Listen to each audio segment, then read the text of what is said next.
কখনো খেয়াল করে দেখেছো সুন্দরী মেয়েরা কেন কুৎসিত পুরুষদের বেছে নেয়? যে ছেলেকে দেখে তুমি ভাবো এই টোকাইয়ের সাথে এত সুন্দর মেয়ে কিভাবে? এই প্রশ্নের উত্তর সাইকোলজি জানে। তাহলে শোনো সিক্রেট।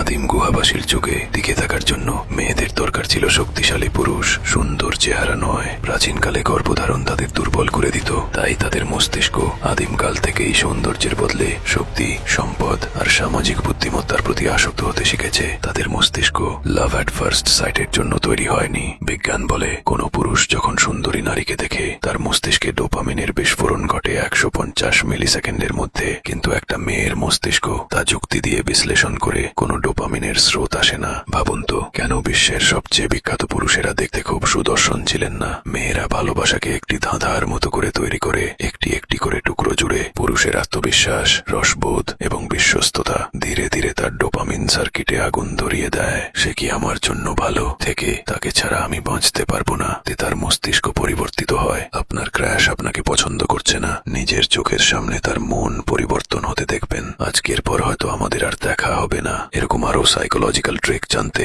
ফলো দিয়ে রাখুন, আর আমরা আপনাকে সিগমা বানিয়ে তুলবো।